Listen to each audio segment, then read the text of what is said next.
아멘. 할렐루야.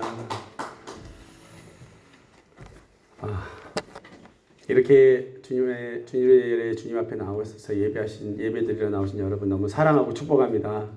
우리 옆 사람에게 얘기할까요? 하나님이 당신을 찾아오셨습니다. 네, 아멘. 네. 네, 감사합니다. 오늘 말씀의 제목처럼 하나님은 먼저 나를 찾아오시는 분이시다. 하나님을 먼저 찾아오시는 분이시다라는 걸 믿습니다. 혹시 여러분 우리 중에 내가 먼저 하나님을 찾아서 만나러 갔다 이러신 분 계십니까? 없죠? 하나님이 먼저 우리 가운데 찾아와 주셨었습니다. 저마다 사연들은 좀 다르겠지만 보통은 고난과 아픔, 삶의 어려움들을 통해서 우리는 하나님을 찾게 되는 것이죠. 사실 고난을 통해서 하나님이 우리를 찾아오신 곳이지 우리가 스스로 하나님 앞에 나간 것이 아니라는 것이에요. 인류의 시작부터 지금까지 하나님은 먼저 사람을 찾아오셨어요. 아담에게도 하나님이 찾아오셨고요. 세상을 심판하기 전에 노아를 먼저 찾으셨어요. 그죠?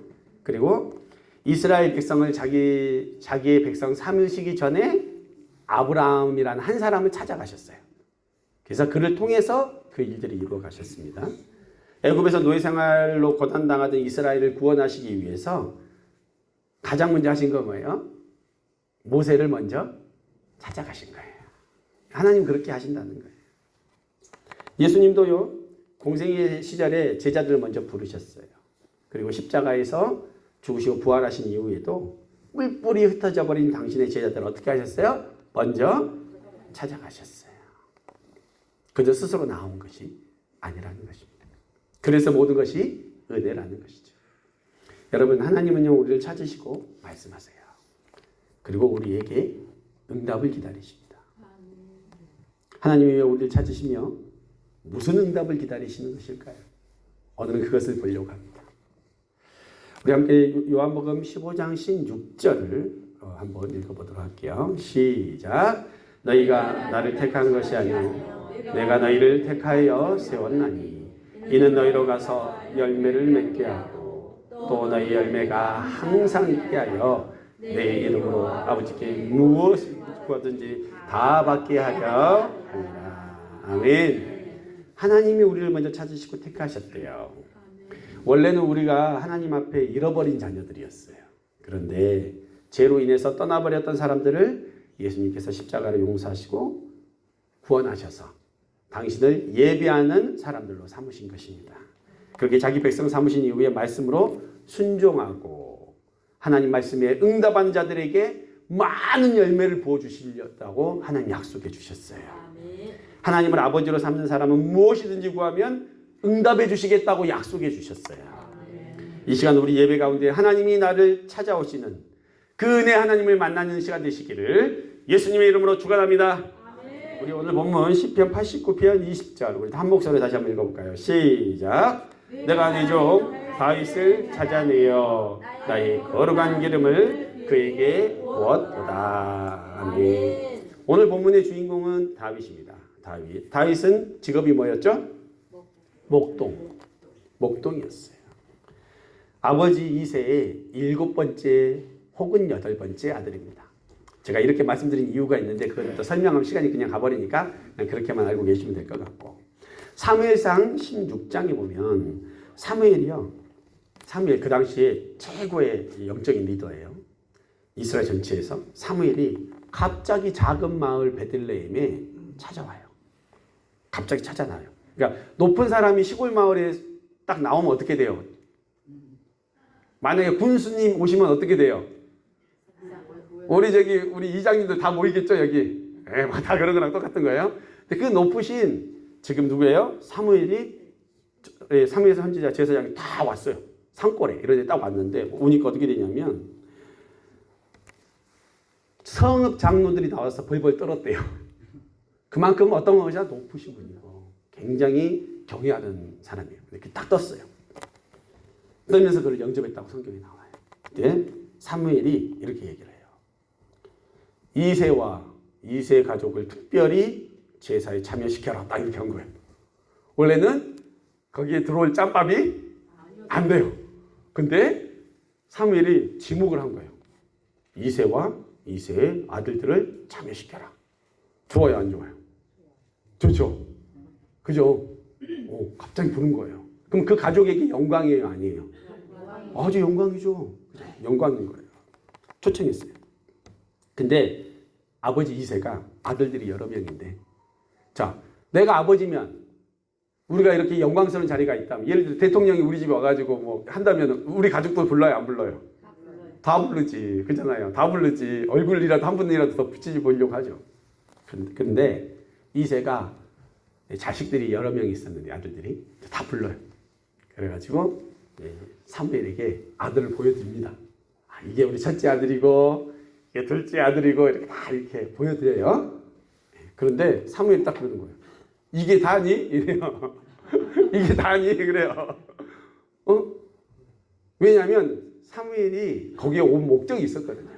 목적이 있었는데 지금 그 목적이 부합하지 않는 거예요. 그래서 이상하다 해서 이게 아들이 다니? 이렇게 얘기를 했는데 그때 생각났는지 모르겠지만 아이고 한 마리 더 있네요. 누구예요? 막내 다윗이 있다는 거예요. 근데 지금 막내가 어디 있다는 거예요? 지금 목동으로 저기서 지금 양치고 있다는 거예요. 자기들은 맛있는 거 먹고 막 좋은 자리에 앉았는데 지금 막내 아들은 어떻게 거기 있다는 거예요. 이것을 통해서 막내 다윗이 당시 그 가족 안에서의 위치, 그죠? 그 다음에 중요도가 어때 있는지 알 수가 있다는 것입니다. 여러분들 자녀들 다 있으시죠? 누가 제일 귀합니까? 네? 다 알고 있습니다. 말 안 해도. 장남이 제일 귀하잖아요. 다 알고 있어요. 우리 아버지도 그런 것 같아. 그러니까 장남이 귀한 거야. 그죠? 네, 장남이 귀한 거예요. 그러니까 장남이 중요하다고 많은 사람들이 생각했고 이스라엘 사람들도 동일하게 그렇게 생각했어요. 그런데 아버지 이세만 그렇게 생각하는 게 아니었어요. 왜냐면 그때 그 다윗의 첫째 아들 엘리압을 딱 본 사무엘도 마음속에 다 그런 마음이 든 거예요. 등치도 크고 저 잘생기고 너무 멋있게 생기니까 다 이렇게 생각을 한 거예요. 야, 마음이 생각하기를 과연 여호와께서 기름 부으실 만한 자다라고 속으로 생각했어요. 사무엘이. 그러니까 그때 하나님이 그 생각을 딱 하시고 이렇게 얘기하셨어요. 그것이 아니단다. 그러면서 무슨 말씀하시냐면 사무엘상 16장 7절 우리 함께 읽어볼까요? 시작. 여호와께서 사무엘에게 이르시되 그의 용모와 키를 보지 말라. 내가 그를 버렸노라.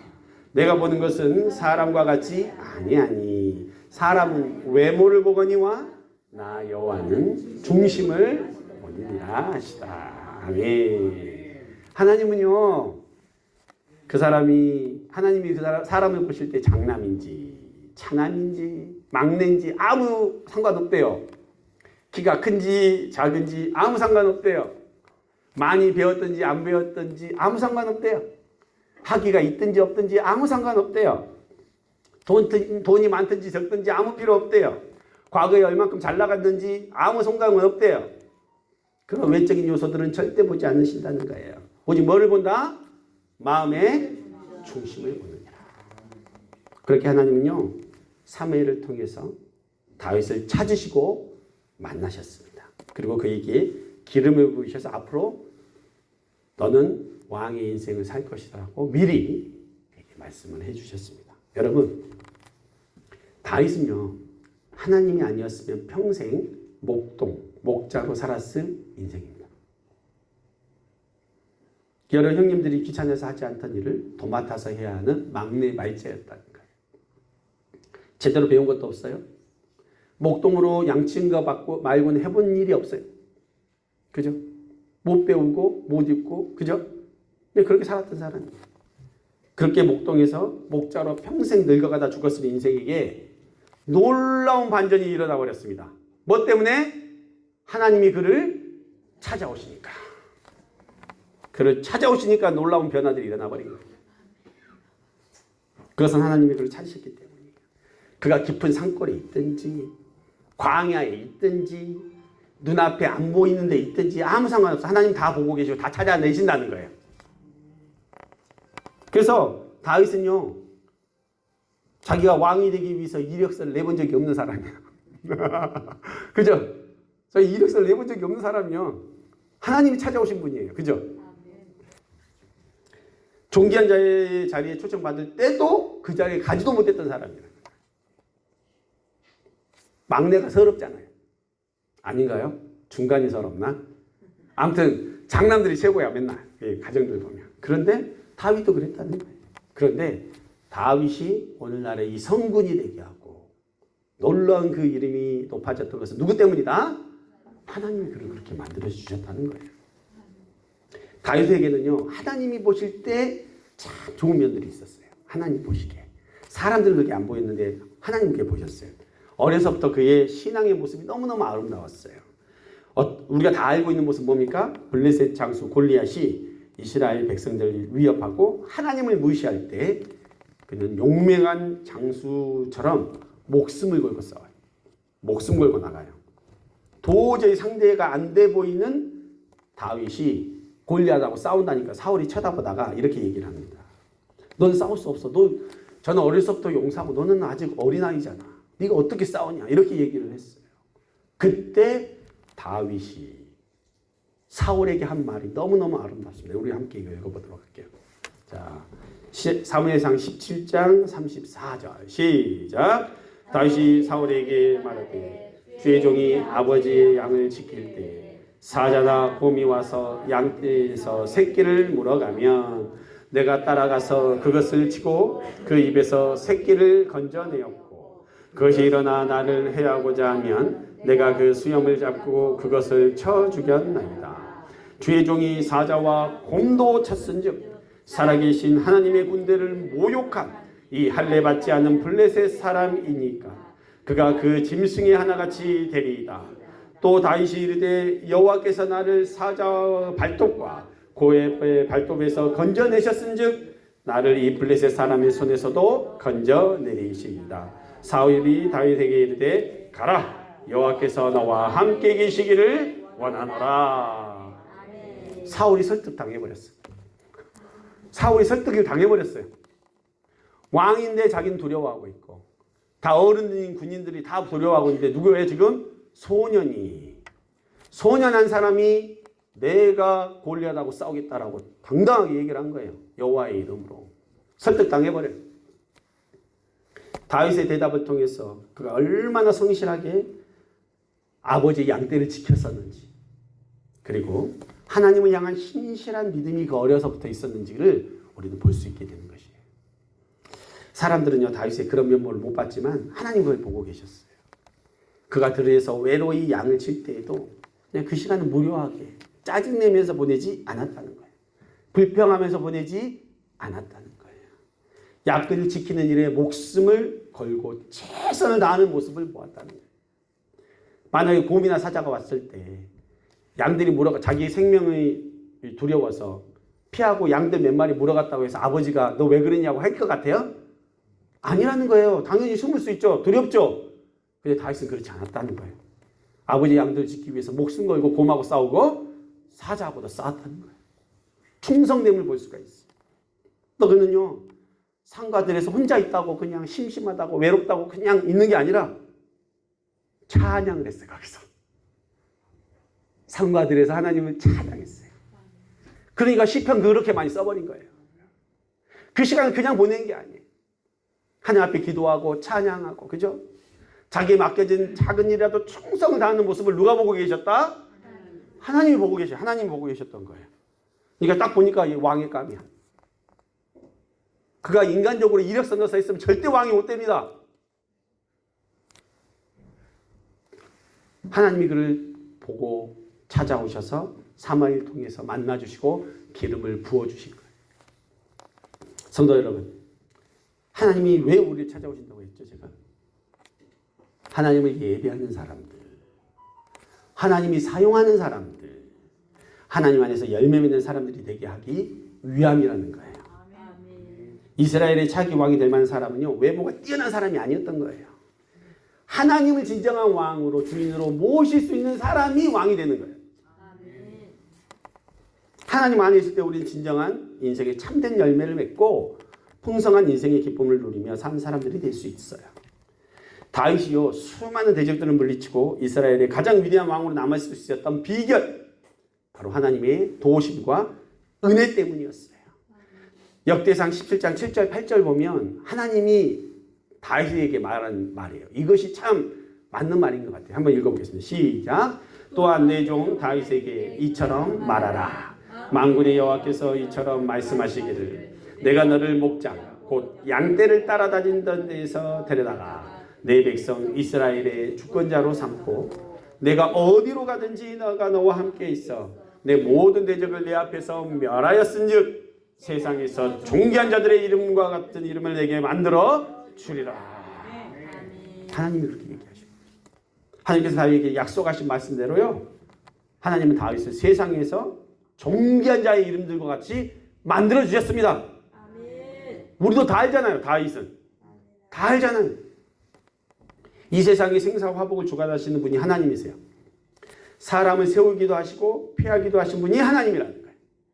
여러분의 인생에 참된 열매를 맺게 해주실 수 있는 분이 누구시다? 하나님이라는 거예요. 우리가 어떤 조건을 가진 사람들인지 아무런 것도 중요하지 않다는 거예요. 우리가 하나님을 아버지로 믿고 의지하고 먼저 그 나라와 의를 구하는 인생이 되면 하나님을 아버지 삼는 인생이 살게 되면 하나님께서 우리 인생에게 놀라운 복을 주신다는 거예요. 그런데요. 하나님이 찾으신 사람들의 특징 몇 가지가 있습니다. 자, 먼저 하나님은요. 당신이 사용하실 사람을 먼저 찾아가세요. 사용하실 사람. 오늘 보면 다윗도요. 이스라엘의 초대왕 사울을 대체할 만한 사람이 필요할 때 하나님이 다윗을 먼저 찾아내셨어요. 그는 차기 왕이 되기 위해서 이력산장 낸 적이 없어요. 하나님이 그를 먼저 찾아오신 거예요. 여러분 저도 참 신기한 일이 있었습니다. 제가 신학교를 가기 전에 평신도 때 여러분 똑같이 그때 저는 집사 서리 집사밖에 해본 적이 없었어요. 서리 집사였었는데 제가 이력서를 내본 적도 없는데 70명이나 되는 외국인들 9개국에서 온 외국인들을 감당하는 교회에 교육자가 되게 하셨어요. 평신도인데 제 밑에 전도사님이 있었어요. 신학교 다니는 전도사님이. 그게 말이 됩니까? 안 됩니까? 안 되는 거잖아요. 근데 하나님은 나를 보고 계시다가 그냥 그 자리에 놓으셨어요. 제가 이력서 내서 그 자리에 갈 수 있어요? 이력서 냈으면 신학교 어디 나왔냐? 그죠? 너 어디서 굴러먹던 사람이냐? 그러지 않겠어요? 하나님 그때 세워버리셨다니까? 그래가지고 그들에게 늘 말씀을 전하고 그들을 위해서 예배 인도하는 사람이 돼버렸어요. 하나님 찾고 계시는 거예요. 하나님 찾고 계시는 거예요. 지금 당신의 일을 감당할 사람들 찾고 계시는 거예요. 자격이나 조건이 아니에요. 뿐만 아니라 여러분 다윗만 찾으신 게 아니고 나만 찾으신 게 아니고 여러분 사울도 찾아가셨어요. 사울이 어떤 사람이었어요? 예수 믿는 사람들을 죽이고 핍박하던 사람이었어요. 근데 하나님 그를 찾아오셨어요. 왜냐하면 사람들은 그의 핍박하고 무서운 모습 면을 봤지만 하나님은 그 안에 있는 열정을 보셨어요. 하나님의 일이라면 목숨을 걸고 일할 수 있는 그 충성을 보셨어요. 그래가지고 하나님 눈에는 야, 저 사울이 세계 선교에 가장 적합한 인물이다. 그래가지고 하나님의 사람들 핍박하던 그곳에서 하나님 만나버리셔. 내가 살아있다는 걸 알려주시고 내가 구원자라는 걸 알려주시는 거예요. 그가 변화되어버린. 그래서 사울이 어떻게 됐어요? 바울이 되어버리는 역사가 일어나버린 거예요. 그것도 하나님이 그를 찾아가셨기 때문에 그를 만나주셨기 때문에 일어난 일이라는 거예요. 여러분 또한 여러분 이게 뭐가 있냐면 하나님은요 교회를 세우시기 위해서 왜냐하면 당신의 몸인 그 교회를 세우기 위해서 십자가에서 죽으시고 부활하신 이후에 부활 승천하셨잖아요. 그죠? 근데 가시기 전에 교회를 든든하게 세우셔야 되는데 사람들이 필요했잖아요. 그죠? 그래서 어떻게 하셨냐면 이 교회의 반석처럼 리더로 누굴 세웠냐면 자기를 3번이나 부인했던 사람을 세운 거예요. 누구예요? 베드로를 찾아가신 거예요. 베드로를 찾아가셔서 예수님이 먼저. 여러분 저는 확신하건대 만약에 예수님이 베드로를 먼저 찾아가지 않으셨다면 베드로는 평생 자기가 예수님을 저주했던 그 상처로 아픔으로 실패자 인생을 살았을 것이에요. 그러나 예수님이 먼저 찾아가셔서 그의 모든 과거를 용서해 주시고 네가 나를 사랑하느냐? 내 양을 먹이라고 사명감을 다시 또 불러일으켜 주신 거예요. 그래서 그가 초대의 교황이 된 거예요. 그가 잘나서 그런 것이 아닙니다. 또 그런 유명한 베드로뿐만 아니라 여러분 선생님이 죽으셨다는 소식 듣고 실망해서 엠마오로 내려가던 제자들이 있었어. 이름도 없던 제자들이 있었어. 근데 예수님 어떻게 하셨어요? 부활하셔서 찾아가셔 먼저. 그래가지고 그들에게 깨우쳐 주시고 하나님 나라와 교회를 다시 섬길 수 있도록 도와주셨다는 거예요. 예수님이 부활하신 당일날도 저녁에 두려움에 떨며 문을 닫고 있었던 사람들 가운데 어떻게 했어요? 제자들 가운데 나타나셨어요. 먼저 찾아가셨어요. 너에게 평강이 있을지어다. 그러면서 다시 사명을 일깨워주시니 교회를 세워가도록 그들에게 사명을 주셨다는 걸 여러분 기억하시기 바랍니다. 하나님이 우리를 찾아오신 이유는요, 우리를 사용하시기 위함입니다. 이 가마골 산골에도 이 가마골 전원교회를 세우시고 우리로 참된 예배자가 되게 하기 위해서 우리를 부르셨어요. 뿐만 아니라 하나님의 나라를 전파하고 전도하고 선교하는 사람들로 우리를 세우시기 위해서 우리를 부르셨다는 거예요. 이것이 하나님이 여러분을 찾아오신 이유예요. 사실 우리가 아프지 않았다면, 고난이 없었다면 하나님 찾지 않았을 인생들이에요. 내 잘난 맛에 살고 내 주먹 믿고 살았을 인생입니다. 그러나 그 기초가 무너져봐야 하나님을 찾게 된다는 거예요. 그래서 내가 믿던 것이, 내가 의지하던 것들이 흔들리는 것이 은혜예요. 흔들리는 것이 은혜야. 그래서 그래야 참된 인생의 전환점을 맞이할 수 있다는 거예요. 하나님 우리를 찾아오신 것은 우리의 것을 뺏으려고 하시는 게 아니에요. 하나님을 예배하는 인생들에게 참된 열매를 주시고 일꾼들로 부르셔서 마침내 충만한 복으로 채워주시기 위해서 우리를 부르셨다는 것입니다. 다윗에게 주신 복이 우리에게도 동일하게 주어진 약속임을 여러분 믿으시기 바랍니다. 저는요 가장 안타까운 것이 뭐냐면 이 산골 시골까지 다시 들어오신 분들이 있어요. 나갔다가 수많은 인생의 역경과 고난을 겪고 들어오셨을 거예요 아마. 그런데 그런 고난과 역경을 경험했으면 이제는 하나님이 딱 붙드는 인생이 되면 참 좋겠는데 여기까지 와서도 아직도 하나님을 아버지로 믿지 못하고 먹고 살겠다고 우선순위는 하나님 다 뒤로 밀어놓고 바빠서 예배 못 온다 그러고 그렇게 살고 있었다는 거예요. 하나님 찾아가셨는데 거부해버린 거예요. 그 부르심에 응답하지 않는 거예요. 그런데 여러분 그 기회는 항상 있지 않아요. 언제 전쟁이 터질지 언제 재앙이 닥칠지 모르는 인생을 우리가 살고 있지 않습니까? 지금 엊그저께도 인도네시아에서 뭐죠? 화산 폭발 났잖아요.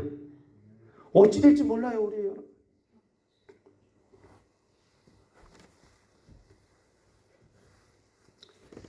여러분 나중에 시간 되면 나온다는 거 거짓말이에요. 시간은 자기가 내야지 나올 수 있다는 거예요.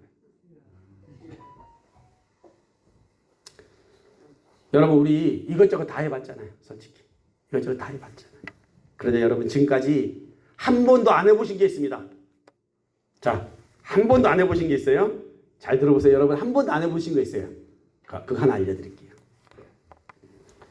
여러분이 하나님을 섬기는 일에 하나님을 믿어드리는 일에 말씀에 순종하는 일에 목숨 걸고 다윗처럼 살아보지 못했어요. 맞죠? 다윗은 그랬으니까 그렇게 복을 받은 거예요. 어중간하게 믿고 어중간하게 순종하고 어중간하게 예배드리는 삶을 산 거예요. 여러분 그러나 저는 분명히 말씀드려요. 하나님의 마음에 합한 사람이 되면 인생의 다윗과 같은 놀라운 축복이 임하게 된다는 거예요. 다윗은 배운 것도 없는 사람이에요. 근데 그가 수많은 시편을 썼어.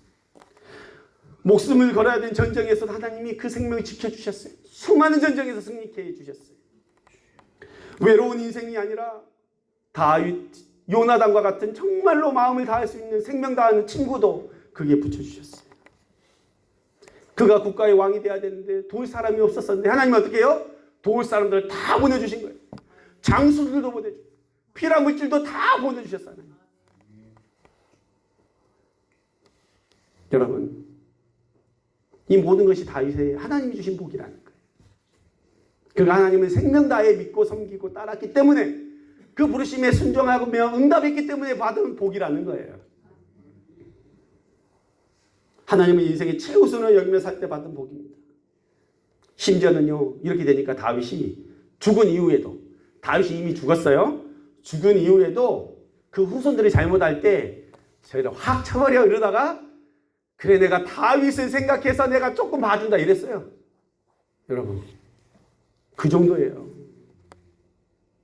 천대까지 복을 내리시겠다고 약속해 주셨죠. 여러분 때문에 여러분 자신들이 복받고 하나님의 은혜를 누리는 역사가 있기를 예수님의 이름으로 축원합니다. 여러분, 지금도 하나님 우리를 찾아오고 계십니다. 여러분, 저는요 정말 소망하는 거는요, 좀 더 어린 아이들이 이 예수님을 빨리 만났으면 좋겠어요. 그러면 인생을 너무 아름답게 쓰임받지 않겠습니까? 세계 열방에서 쓰임받는 아이들이 되지 않겠습니까? 그래서 주일학교 아이들이 하나님을 만나는 게 너무너무 중요한 것이죠. 인생의 기회가 많잖아요. 솔직히 우리가 조금 많이 안 남았지 않습니까? 그죠? 그런 아이들은 앞으로 갈 일이 창창하잖아요. 그죠? 어려서부터 다윗처럼 하나님 만나버리면 놀랍게 하나님이 쓰여버린다는 거예요. 지금도 하나님 우리를 찾아오고 계세요. 야곱의 형 에서가, 야곱이 형 에서를 피해서 도망갈 때 깜깜한 밤에 짐승들의 울음소리에 두려워 떨며 잠잘 때에도 하나님 어떻게 했어요? 찾아가셨어요. 그런 것처럼 오늘도 이 시간 절망과 낭망 중에 있는 사람들에게도 하나님 어떻게 하신다? 찾아오신다. 아브라함은 약속한 아들 한 명을요 24년 동안 기다렸었어요. 근데도 안 나와. 그러니까 절망했어. 솔직히 포기 거의 다 했었어요. 그때 자식은 없겠구나 이렇게 생각하고 있는데 하나님이 오십니다. 내년 이맘때에 기다리던 아들이 태어날 거라는 그 기쁜 소식을 가지고 하나님이 그냥 위에서 말씀하지 않으셨어요. 어떻게 했냐면 천사들 데리고 내려오셨어요. 그래가지고 아브라함의 장막으로 찾아가셨어요. 하나님이 먼저 찾아가셨어. 그래갖고 뭐라 하냐면 내년 이맘때 네가 아들을 낳을 것이라는 그 기쁜 소식을 하나님, 예수님이 직접 전해주세요. 그 장면들이 나와요. 사마리아 소옥가성의 인생의 절망 가운데 있는 사람들을 피해서 낮에 사람도 없는 데서 물 들어오는 그 여인, 그 여인을 하나님이 또 예수님이 또 친히 찾아가셔요. 그녀의 목마른 인생에 대해서 이 남자, 저 남자 결혼했어도 만족하지 못하고 그런 인생에게 찾아가서 물 한 잔만 다오 이렇게 얘기하시면서 그에게 영원히 목마르지 않은 인생의 길을 알려주신 것이 우리 예수님이라는 거예요. 인류의 모든 죄인들을 위해서 아기 예수로 오셔서 십자가에 죽으시고 부활하신 그 놀라운 사건으로 말미암아 우리 모두를 만나시고 구원해 주셨음을 여러분 믿으시기 바랍니다. 결론을 맺겠습니다. 이 예수님이 우리를 찾아와 주셨습니다. 이미 우리 안에 임마누엘의 성령으로 함께하고 계십니다. 주 안에서 이미 승리가 주어졌습니다. 우리가 남은 인생 하나님을 예배하고 섬기는 일에 열심을 다하시기 바랍니다. 다윗은요 목동에 불과했던 자신을 찾아오고 택해 주신 주님이 너무너무 고마웠어요. 너무너무 감사했어요. 그래서요 그는요 사람들 앞에서 옷이 벗겨질 정도로 춤을 췄어요. 하나님이 너무너무 기뻤던 거예요. 네, 하나님은요 그 모습을 기뻐하시고 바라보고 계셨다는 거예요. 우리 안에 하나님을 향한 다윗의 기쁨과 감사가 있습니까, 여러분? 그냥 주일 되니까 그냥 나오진 않으셨습니까? 다윗처럼 하나님을 생각하는 그 마음이 여러분 중심에 있으십니까? 여러분, 하나님이 우리를 당신의 자녀가 되는 아들의 복을 주시려고 우리를 부르셨습니다. 우리를 찾아오신 은혜의 하나님께 진심으로 감사드리기 바랍니다. 아멘. 이 하나님을 온전히 믿어드리고 평생토록 말씀에 순종하는 다윗과 같은 축복의 인생들이 되시기를 예수님의 이름으로 축원합니다. 네, 기도하시겠습니다.